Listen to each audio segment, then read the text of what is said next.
नमस्ते सबैजनालाई। आज चाहिँ हामी साबुदानाबाट खिर कसरी बनाउने भनेर देखाउन गइरहेको छौँ। भिडियो अन्तिमसम्म हेरिदिनु होला र कस्तो लाग्छ प्रतिक्रिया दिन पनि नबिर्सिनु होला।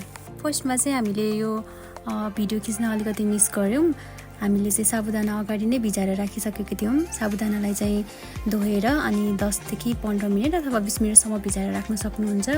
र त्यसपछि हामीले भिजाएको साबुदानालाई चाहिँ बटर तताउने अनि बटरमा चाहिँ त्यो साबुदानालाई मजाले ब्राउन कलर भइन्जेलसम्म फ्राई गर्ने अनि त्यस पछाडि चाहिँ दुध हाल्ने। दुध हालेपछि चाहिँ यसलाई 5-7 मिनेट मजाले चलाउने ग्यास सानो पारेर अनि त्यसमा चाहिँ ड्राई नट्सहरू एड गर्दै जाने। हामीले चाहिँ सबै मिक्सवाला ड्राई नट्सहरू युज गरौँ अनि त्यसमा कोकोनट्सहरू, काजु, बदाम, किसमिस सबै खालको नट्सहरू चाहिँ एड गरेर अनि एकछिन यसलाई मजाले पकायौँ। ड्राई नट्स एड गरिसके पछाडि चाहिँ मजाले 5-7 मिनेट पकाउने अनि टेस्ट अनुसारको चिनी एड गर्ने।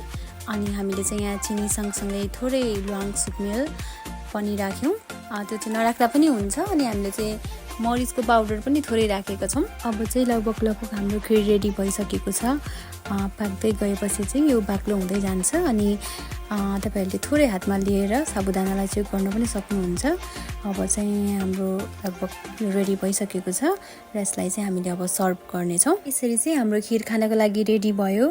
अनि हामीले चाहिँ आलु, चना र केराउको सब्जी पनि बनाएको थियौँ। त्यो चाहिँ हामीले भिडियोमा देखाएको छैनौँ। यहाँहरूले आफूलाई मनपर्ने सब्जी जुनसुकै सब्जी पनि लिन सक्नुहुन्छ। यसरी हामीले चाहिँ खायौँ लास्टमा र मिठो भयो।